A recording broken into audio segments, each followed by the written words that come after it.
ආයිබෝන් අද දෙසැම්බර් මාසේ 27 ඒ කියන්නේ මේ 2020 අවුරුද්දේ අන්තිම ඉරිදා මම මේ ලෑස්ති වෙන්නේ මේ අපි කලින් කතා වෙච්ච විදිහට පත්තරෙන් එකක් වීක්ලි රවුන්ඩ් අප් එක පටන් ගන්න අද ඉඳන් මේ පළවෙනි වීක්ලි රවුන්ඩ් අප් එක පත්තරෙන් එකක් 43 වෙනි එපිසෝඩ් එක අද අපි මේ කරන්නේ පළවෙනි වීක්ලි රවුන්ඩ් අප් එක ලෑස්ති වෙන්න එහෙනම් පත්තරෙන් එකක් ගලවගෙන පහුගිය සතියේ දිහාවට ලස්සන බැල්මක් දාමු හැරිලා පහුගිය සතියේ මේ උලහරියේදීම මේ අපේ ජන බලවේගයේ മന്ത്രി ධූරය පිළිබඳ තිබිච්ච ගැටලුව එහා මෙහා වුණා. ඒ മന്ത്രിකමට අතුරුලි රතන හිමියන්ගේ නම එතුමාට ඒ മന്ത്രിකම ලැබුණා. මගේ മന്ത്രിකම සාංගිකයි කියලා මේ අතුරුලි රතන හඳුරු කිව්වා වගේ අරුණ පුවත්පත වාර්තා කරලා තිබුණා ගිය සතියේ තමාට ලැබුණු മന്ത്രി ධූරය සාංගික മന്ത്രി ධූරයක් බව අතුරුලි රතන හිමි පවසයි කියලා තමයි මේකේ තියෙන්නේ. මම ආණ්ඩු පක්ෂයේ අසුන් ගත්තත් විපක්ෂයේ අසුන් ගත්තත් හරි දේ වෙනුවෙන් තමයි පෙනී ඉන්නේ කියලා තියෙනවා. ජනාධිපතිතුමා ගැන තාම විශ්වාසය තියෙනවා කියලා තියෙනවා. ඒ එතුමාගේ දැක්ම ඉදිරියට තල්ලු කිරීම තමන්ගේ අධිෂ්ඨානය කියලාත් මේකේ තියෙනවා. එතුමා ගැන බලාපොරොත්තුවක් අපිට තවම තිබෙනවා. නමුත් අවාසනාවට එතුමාට ශක්තිය දෙන්න පිරිසක් නැහැ කියලා තමයි රතන හාමුදුරුවෝ ගැන දැන් ඉතින් දෙන්නේ කියලා නේද? රතන හාමුදුරුවෝ ඇවිල්ලා ශක්තිය දුන්නාම ජනාධිපතිතුමාට ඉතින් ඕකේ උනත් පෙරලන්න පුළුවන් යෝධ බල යෝධ ශක්තිය ලැබෙයි නේද? මන්ත්‍රීකම සාංගිකයි වන්න දැන් ඈ. තව ටික කාලෙකින් මේ ඡන්ද කතිරේ ගහලා ඡන්ද පෙට්ටියට ඡන්ද කොලේ දාලා මෙහෙම වැඳගෙන කියන්න ගාතාවකුත් එයිද දන්නේ නැහැ නේද? අත්සන ගහපු RMB ලොක්කෙක් දිනකට ලක්ෂ 3 ගානේ හොයලා කියලා මේ හොයාගෙන තියෙනවා අමාත්‍යාංශයේ කට්ටිය නේද? මේ පොලිසිය මැදිහත් වෙලා එහෙම තමයි මේක හොයාගෙන තියෙන්නේ. දැන් මේ කට්ටිය වයින් කරනවලු එතනින් ඒ RMB එකට සම්බන්ධ වෙනත් කිසිම ආයතනයකට ඒව අනුයුක්ත කරන්නේ වෙන ආයතන වලට ඒගොල්ලන්ව දානවලු මේ RMB එකේ අත්සන් ගහලා හොරකම් කරපු කට්ටිය. ඒතකොට තව වෙනත් ආයතන වල ඉන්න රාජ්‍ය නිලධාරීන් වගේක් ගෙනල්ලා දානවලු මේ RMB එකේ එතකොට ඇති වෙන පුරප්පාඩු ටික පුරවන්න. එහෙම වොඩ ඒට මේට මාරු කරනවා අල්ලස් ගත්තා කියලා ඒක ලොකු කේසයක් නෑ වෙන තරක රස්සාවකට දානවා. ඒ වෙන කට්ටියකට දෙනවා RMB එකෙන් අත්සන් කරලා හොරකම් කරන්න කියන්නේ. අපේ ව්‍යවස්ථාවේ තියෙනවනේ නේද? හැමත සමානව සලකන්න ඕනේ. හින්දා හැමෝටම මේ අවස්ථාව ලබා දෙන්න ඕනේ. දැන් අලුතෙන් කට්ටියක් එතෙන්ට ගෙනල්ලා දානවලු. ඒගොල්ලොත් ටික දවසකින් මේ වගේ තමයි ඉතින් මේ වැඩේ යන්නේ. ඒ වගේ තව නිවුස් එකක් මේක ලිංගික හා මුදල් අල්ලස්ගත් පතල් කාර්යාංශයේ හොරුත් එළවයි කියලා මේ ගිය සතිය අරුණ පුවත්පතක් වාර්තා කරලා තිබුණා. මේක ඉතින් බොහෝ විද්‍යා සමීක්ෂණ හා පතල් කාර්යාංශයේ මුදල් හා ලිංගික අල්ලස් ලබා ගන්නා දූෂිත නිලධාරීන් වහාම මාරු කිරීමට පියවර ගන්න බව පරිසර ඇමති මහින්ද අමරවීර කියන ඒත් බලන්න වහාම මාරු කරන එක තමයි කරන්නේ. මෙතන අල්ලස් ගන්නකොට අර ඉල්ල වෙන කොයිට හරි දානවා. ඒක කරගනින් ඒක මේක කරන්න එපා කියලා තමන්ගේ ඒක සුද්ධ කරලා වෙන කොයිට හරි කුණු කොට දාන්න එක තමයි ඉතින් මේ ආයතන අතර සිද්ධ වෙන්නේ.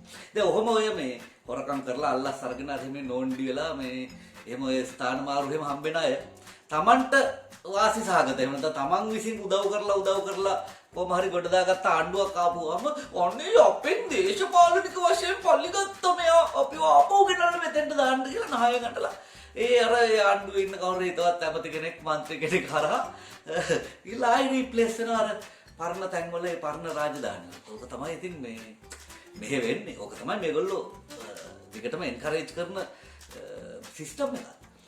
අලුත් කඩේ ගින්න ආවේ සිගරට් කොටයකින් කියලා මේ හොයාගෙන තියෙනවා.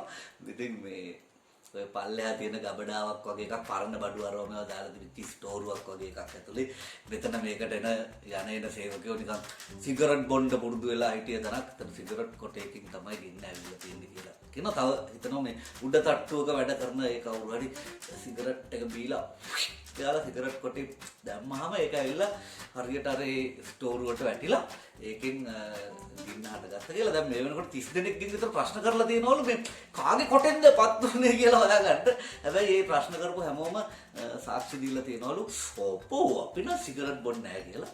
ඒක තමයි ඉතින් දැන්ට තියෙන කතාව. බලවෙදි හැදීගෙන එනවා ස්ටෝරිය නේද? දැනට ඔන්න අලුත් කඩේ ගින්න ආවේ සිගරට් කොටයකින් ඈ. මේ බීපු සිගරට් කොටේ පාගන්න කියලා දීලා නැද්ද ඔයගොල්ලන්ට කවුරුත්? මේ වගේ මේ උසාවි පිටින් ගිනි අරගෙන එන ප්‍රශ්න එන්න පුළුවන් නේද? ඒකින්ද මේ සිගරට් දීලා හැම කොටේ දාලා පාගන්න. බෑගුවම ඒක නිවෙනවා දැන්. මේ අන විදියට සමහරට බීපු සිගරට් කොටේ පාගන්න කියලා උසාවි නියෝග පවා දෙන්න වෙයි මේ ආරක්ෂාවටනේ. ආරක්ෂාවට. ගිය සතියේ මේ අපේ කෙහෙලිය රඹුක්වැල්ල ඇමතිතුමා මරු කතාවක් කියලා තිබුණා. මේ අරුණ පත්තරේ මේ කතාව රිපෝට් කරලා තිබුණා. මෙහෙම අපි අන්තර්ජාතික මූල්‍ය සමාගම් වලට යට වෙන්නේ නැහැ කියලා තියෙනවා. ශ්‍රේණිගත කිරීමේ ආයතන ශ්‍රී ලංකාව මට්ටම් දෙකක් පහතට දමමින් උත්සාහ කරන්නේ අපේ රට මූල්‍ය අරමුදල වෙත තල්ලු කරන්න කියලා ඇමතිතුමා කියලා තියෙනවා. ඒ කියන්නේ අපේ මේ ආර්ථිකයේ කඩාවැටීමක් හරි මොකක් හරි ආර්ථික කළමනාකරණේ අප්සෙට් එකක් අඩුපාඩුවක් පෙන්වන්න නෙවෙයි අර ශ්‍රේණිගත කිරීමේ ආයතන අපිව දෙකක් පල්ලෙහාට දාලා අපි මේ නියමයට වැඩේ කරන් යන ගමන් ඒගොල්ලෝ අපිව ජාත්‍යන්තර මූල්‍ය අරමුදල පැත්තට තල්ලු කරන්න තමයි මේ ඒ කැත වැඩේ කරලා තියෙන්නේ නේද? බලන්න මේ අපිට තියෙන ප්‍රශ්න හැබැයි අපි ඒ බලපෑම් වලට යටත් වෙන්නේ හෝ බය වෙන්නේ නැහැ කියලා කෙහෙලිය ඇමතිතුමා කියලා තියෙනවා. ඉතින් එතුමා මේ එහෙම කියලා තියෙන අතරෙම මේ ගිය සතියේම වාර්තා වුණා මෞබිම පත්තරේ තිබුණා මෙහෙම මේ රුපියල පිරිහෙයි ඩොලරය රුපියල් 193 ඉක්මවයි කියලා මේ පහුගිය 23 වෙනිදා වෙනකොට ඩොලරය යගේ රුපියල් 193 ඉක්මවල ගිහිල්ලා තියෙනවා. ඒවා උනාට අපි සැලෙන්නේ නැහැ. ඒවට අපි ඔය ජාත්‍යන්තර මූල්‍ය අරමුදලයි අරවට මේවට ඕන විදිහට අපි ඒ කොන්දේසි වලට වැඩ කරන්නේ. අපි ඇවිල්ලා දෙපයින් හිට ගන්න ස්වාධීනව නැගිටින්න හයියහත්තිය තියෙන නේද? මාර ශක්තිමත් ආර්ථිකයක් සහ අති විශිෂ්ට ආර්ථික සැලසුම් තියෙන රටක් නේ. ඉතින් අපි මොකටද මේ අන්තර්ජාතික මූල්‍ය ආයතන වලට බය වෙන්නේ? අපි බය වෙන්නේ නැහැ. අන්තර්ජාතික මූල්‍ය ආයතන සමහරට අපිට බය වෙලා ඉන්න වෙන්න පුළුවන්. මේ ගත්තන අය අපි ගෙවන්න නැති වෙයි කියලා. එහෙම නැතුව අපි බය වෙන්නේ නැහැ. අපි බය වුණත් උඩ ඉන්න කට්ටිය නම් කොහොමද බය වෙන්නේ? අපි නම් පොඩ්ඩක් බය හිතනවා සමහරලා. ඒගොල්ලන්ට බය හිතෙන්නේ නැහැ. කොරෝනා නිසා මරා වලදමු මින්ක් මුගටින් 40 ලක්ෂයක සිරුරු නැවත ගොඩ ගැනීමට ඩෙන්මාර්කය සැරසෙනවා කියලා නිවුස් එකක් තියෙනවා.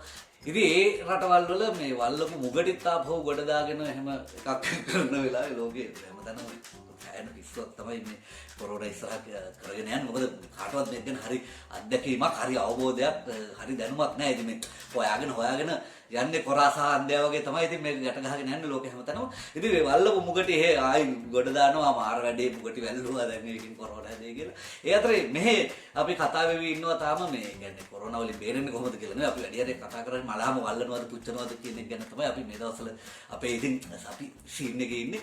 දේශපාලකයන් හමුදා නිලධාරීන් නොව භූම දානයද නැද්ද යන තීරණය ගත යුත්තේ සෞඛ්‍ය බලධාරීන් කියලා මේ ආටිකල් එකක් මෞබිම පත්තරේ පළ වෙලා තියෙනවා මේ ඉරිදා ඒ අතරේ පහුගිය සතියේ මුල හරියම තව වැදගත් නිවුස් එකක් වාර්තා වුණා. අතවරයටපත් ගැබිනි මව්වරුන්ගේ ළමයින් විකුණගෙන කෑ Facebook කෙරුමා අල්ලයි කියලා මේ මංජුල ප්‍රදේශ උප්පත් නැමැති පුද්ගලයා පවත්වාගෙන ගිය බේබි ෆාම් එකක් ගැන මේ කතාව තියෙන. Facebook එක හරහා මෙයාට ආරාධනා කරලා තැනක තියාගෙන දරු ප්‍රසූතියට උදව් කරලා ඊට පස්සේ ඒ දරුවන්ව මුදලට වෙනත් දෙමව්පියන්ට විකුණුවා කියලා තමයි මේ කතාවේ තියෙන්නේ. පසුගිය මාස 6ට දරුවන් 43ක් විකුණු බව සඳහන් වෙලා තියෙනවා. වටලද්දි ළමයින් ගන්න ආපු කාන්තාව 12කුත් හිටියා. අර මේකද උඩ මේ විස්තරේ ගියා පුවත්පත් කීපයක්ම මේ ප්‍රවෘත්තිය වරින් වර වාර්තා කරලා තිබුණා. දැන් මෙතන අපි කල්පනා කරන්න ඕනේ ඇත්තටම මේ මෙහෙම දේවල් කොහොමද වෙන්නේ? මේ ඉඩ කොහෙන්ද ඇවිල්ලා තියෙන්නේ? මේ විදිහේ වැරදි මේ විදිහේ ජාවාරම් සිද්ධ වෙන්න අපි ගම්සාව වගේ දේවල් වල ස්ත්‍රී පුරුෂ ලිංගිකත්වය ගැන සහ තමන්ගේ සිරුර ගැන තීරණ ගන්න තමන්ට තියෙන අයිතිය වගේ කාරණා ගැන ඉතාලම පසුගාමී තැනක හිඳමින් කියන්නේ අපි කියන්නේ දරුවෝ ඉන්න කසාද බෙදලා අවුරුදු 20ක් 25ක් එකට ජීවත් වෙච්ච අබුසැමි යුවලට අනවශ්‍ය මොහොතක දරු ගැබක් හිට්ටොත් එහෙම ඒක ගබ්සා කරගන්නවත් අපිට කිසිම හවුකරණක් ඉඩ කඩක් ෆ්ලෙක්සිබිලිටි එකක් අපේ නීති වල සහ අපේ සමාජ කියවීමේ මේ වගේ කාරණා දිහා අපි බලන බැල්මේ ඒ ෆ්ලෙක්සිබිලිටි එක නැහැ. ඒ ෆ්ලෙක්සිබිලිටි එක නැති හින්දා ඉඩ හම්බ වෙනවා මෙන්න මේ වගේ කලදුටු කල වල ඉහ ගන්න හොඳට දක්ෂ මේ වගේ අසීරු අඩියකට මිනිස්සෙක් වැටුනහම එයාගෙන් කොහොමද තමන්ට වඩිය තර කරගන්න පුළුවන් කියලා හිතන අයට ලස්සන ඉඩකඩ නිර්මාණය වෙලා තියෙනවා. ඉතින් ඇත්තටම මේ මංජුල සදේශ උප්පත්ව දඩු කඳේ ගහන ගමන් අපි කල්පනා කරන්න ඕනේ රටක් සමාජයක් හැටියට මේ ඉඩ අපි තවදුරටත් ඉතුරු කරලා තියනවාද තවත් මංජුල ස්වදේශ කෙනෙකුට ඇවිල්ලා මේ අසරණ වෙන අම්මලාගේ ලංකාවේ සෑහෙන ප්‍රමාණයක් අවුරුද්දකට ළමයි ගැබිනියෝ බවට පත් වෙනවා. මේ වගේ අයගේ ජීවිතය අසරණ කමෙන් ප්‍රයෝජන ගන්න තව හිවල්ලු එන්න පුළුවන්. ජෝන් බයිඩන් තමන්ව එන්නත් කිරීම රූපවාහිනියෙන් සජීවීව පෙන්නුවා කියලා තියෙනවා. ඉතින් මේ ලෝකේ රට මොකද්ද අරින්නේ කියලා නෑ හැමතැනම. ඉතින් අර සාමාන්‍ය ජනතාවට දෙන්න ඕන චූන් එක මේ හැමෝම දෙනවා. අපේ කට්ටිය පැණි බිව්වා නේද රූපවාහිනියට අරින්න ඇවිල්ලා පාර්ලිමේන්තු එකේ කට්ටියත් පැණි බිව්වා. ඒගොල්ලෝ ඉන්ජෙක්ෂන් ගහ ගන්නවා ජනතාවට පේන්න. ඒ අස්සේ ඉන්දියානු දේශීය කොවිඩ් ප්‍රතිකාරයක් බ්‍රිතාන්‍යයේ තැන් තැන් වල විකුණන්න තියෙනවා කියලා වාර්තා වෙලා තියෙනවා. කොරොනිල් කියලා බෙහෙතක් මේක ඉන්දියන් වට්ටෝරුවක්. ඉතින් ඉන්දියන් මිනිස්සු වැඩිපුර බ්‍රිතාන්‍යයේ ජීවත් වෙන ප්‍රදේශවල මේ බෙහෙත පට් ගාලා අලෙවි වෙනවා කියලා තමයි කියන්නේ. හැබැයි මේ ගැන කරපු අත්හදා බැලීම් වලින් මේක එහෙම සාර්ථක බෙහෙතක් නෙවෙයි කියලා BBC පුවත් සේවය වාර්තා කරලා තියෙනවා. ඉතින් ඉන්දියන් බෙහෙත් ඒ විදිහට බ්‍රිතාන්‍යයේ ජීවත් වෙන ඉන්දියන් මිනිස්සු මේකෙන් කොරෝනා හොද වෙනවා කියලා බිබී ඉන්න අතරේ කොවිඩ් මඩින ඔක්ස්ෆර්ඩ් එන්නත ඉන්දියාවෙන් ලංකාවට තමයි එන්න හදන්නේ. ඉන්දියාවේ මහා පරිමාණ සමාගම් 5ක් මේ ඔක්ස්ෆර්ඩ් එන්නත නිෂ්පාදනය කරන්න සූදානම්ින් ඉන්නවා.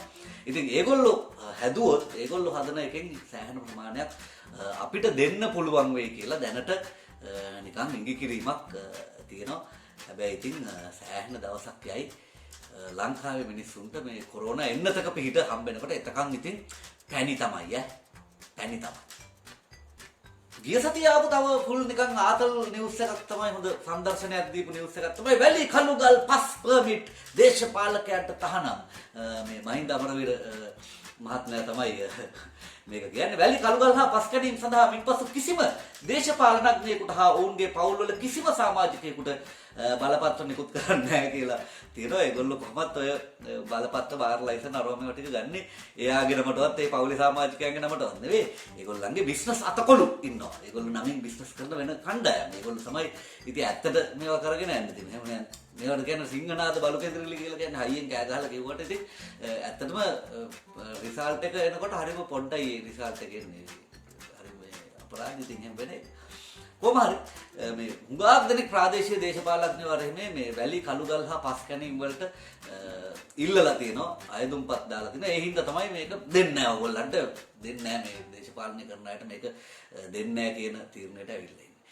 මේවා ඉතින් මෙහෙමයි මේ අවුරුදු ගාණක් තිස්සේ වපුරපුවානේ. මුං වපුරුවොත් මුං අරුන් වපුරුවොත් අරුන් කියලා ගන්න නෑ. මුං වපුරුවොත් මුං තමයි හම්බෙන්නේ. ඉතින් අරුන් මුං දෙගොල්ලම එකතු වෙලා අවුරුදු ගාණක් තිස්සේ මේ රටේ වපුරපු දේවල් වල අස්වැන්න තමයි මේ එන්නේ. ඉස්සෙල්ලාම පොලිටිෂියන්ලා හිටියා. ඊට පස්සේ පොලිටිෂියන්ලාට උදව් කරන පොලිටිෂියන්ලාගේ උදව්වෙන් හොරකම් කරන බිස්නස් කාරයෝ හිටියා. ඊට පස්සේ ටික කාලයක් යනකොට පොලිටිෂියන්ලාම බිස්නස් පටන් ගත්තා. ඊටත් ටික කාලයකට පස්සේ අර හොරකම් කරන බිස්නස් කරන හොරු රැළම ඡන්දෙ ඉල්ලුවා. උන්ටත් මිනිස්සු ඡන්දෙ දුන්නා. ඉතින් ආවා මේක ඇතුළට ඇවිල්ලා ඉතින් හැමෝම පාර්ලිමේන්තු එකට පළාත් සභාවට ප්‍රාදේශීය සභාවට යන්නේ මොකක් හරි කොන්ට්‍රැක්ට් එකක් ලයිසන් එකක් පර්මිට් එකක් ගන්න බලාපොරොත්තු තමයි. ඒක තමයි ඒගොල්ලෝ එන්නේ. වැඩි ප්‍රමාණයක් ඒවටමයි එන්නේ. ඒ ආපු වැඩේ තමයි ඒගොල්ලෝ කරන්නේ. ඒගොල්ලෝ කරන්න ආපු වැඩේ තමයි දැන් ඔය තහනම් කරන්න හදන්නේ. ඔක කෙරෙන්නේ නැහැ. මොකක් හරි වංගුවකින් ඒගොල්ලෝ ඒ වැඩේ කරනවා. ඒක එහෙම ලේසියෙන් නතර කරන්න පුළුවන් තැනක නෙවෙයි ලංකාවේ තියෙන්නේ. කිලිනොච්චියේ කැලෑවක T56 ගිනියවි තොගයක් මාර වැඩේ ආපහු කොටි නැගිටිද දන්නේ නැහැ කියලා බලනකොට අදාළ ගිනියවි සොයා ගන්නා විටත් දැඩිසේ අබලන් වී තිබූ අතර යුද්ධ සමයේදී කොටි සංවිධානයේ විසින් වළඳමා තිබූ ගිනියවි බවට සැක කරනවා කියලා දෙනවා. කොටි නැගිටිනවා නෙවෙයි කොටි මිදා ගන්න ඉස්සෙල්ලා වල්ලපු ඒ වගේ මේවත් හෙට අනිද්දාට සමහර පොලිටිෂියන්ලා පාවිච්චි කරන්න ඉඩ තියෙනවා. අරගොල්ලෝ නැගිටිනවා කියලා අපිට කියන්නේ. එහෙනම් අපි පොඩ්ඩක් මතක තියාගමු. කිලිනොච්චියේ කැලෑවක T56 ගිනියවි තොගයක් හම්බුනේ කොටි නිදියන්ට කලින් වල්ලපුවා වගේ. මහර තවත් 4කගේ මරණ වලට හේතුව වෙඩි වැදීම සහ කොවිඩ් කියලා වාර්තා වෙනවා. මෙහෙමයි ඉතින්. දිවෙන පත්‍රයේ තමයි මේක මේ වාර්තා කරලා තියෙන්නේ.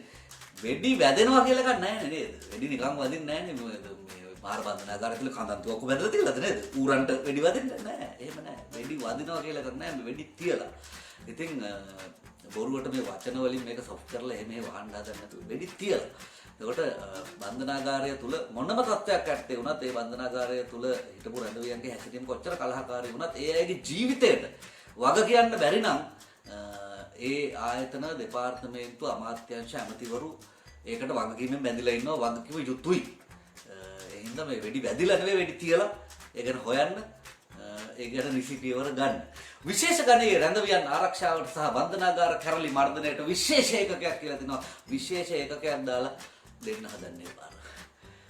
ඒ අතරේ බන්ධනාගාර පැත්තෙන් තව නිවුස් එකක් වාර්තා වෙනවා. මරණ දණ්ඩනය ජීවිතාන්ත සහ දීර්ඝකාලීන සිරදඬුවම් හිමි බන්ධනාගාරගතව සිටින රැඳවියන්ට පොදු සමාවක් ලබා දීම ගැන ජනපතිගේ තීරණය හෙට ලැබෙනවා කියලා තියෙනවා. බන්ධනාගාර හා පුනරුත්ථාපන රාජ්‍ය ඇමති ලොහාන් රත්වත්තේ තමයි මේක කියන්නේ. මට තේරෙන්නේ මරණ දණ්ඩනය නියම වෙලා ඉන්න අයට ජීවිතාන්තය සහ දීර්ඝකාලීන සිරදඬුවම් හිමි වෙලා ඉන්න අයට ඔක්කොටම එක ගොඩේ පොදු සමාව දෙනවා කියන්නේ මොකක්ද කියලා මේ හරි ඉතින් නේද පැහැදිලි නෑ ඒ වුණාට පැහැදිලි කොහෙද ඉලක්ක තියෙන්නේ කියලා අපි මෙච්චර දවස් අහලා තියෙන සුළු සුළු වැරදි වලට ඉන්න කට්ටියට තමයි පොදු සමාව කියලා එකක් දෙන්නේ. මරණ දණ්ඩනය නියම කරන්නේ නෑ ලේසි පාසු වරද්දකට. මරණ දණ්ඩනය කෙනෙකුට නියම කරන්නේ ඊටම දරුණු ගණේ වරදකට. ඒකට පොදු සමාව දෙනවා කියන්නේ මං හිතන්නේ ඒ තරම් වැඩි අවධානයට ලක් නොවි නිදහස් කරන්න ඕන සමහරුන්ව නේද එළියට ගන්න එක රොත්තට හෙන ගොඩකට නිදහස දුන්න ඒ ගොඩ ඇතුලේ යාරයටත් ඉතින් ඒ නිදහස පොඩ්ඩක් හම්බෙලා ඒක ඉතින්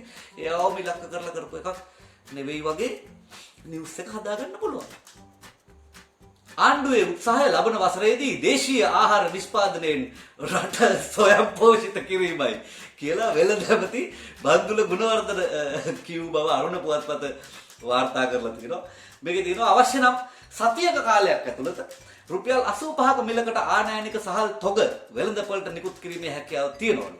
හැබැයි වත්මන් ආණ්ඩුව කෙටි කාලීන ක්‍රම අනුගමනය නොකර ලබන වසරේදී දේශීය ආහාර නිෂ්පාදනයෙන් රට ස්වයං පෝෂිත කරන්න බලාපොරොත්තු වෙනවා කියලා ඇමතිතුමා කියලා තියෙනවා. ඒක බලන්න නේද ටැක්ටික්ස් ඕනනම් දැන් පුළුවන් 85ට හාල් දෙන්න දෙන්නේ අපි කොහොමරි මෙම ගල් කාගෙන වැලි කාගෙන ඉඳලා ලබන අවුරුද්දේ රට ස්වයං පෝෂිත කරන සහලු.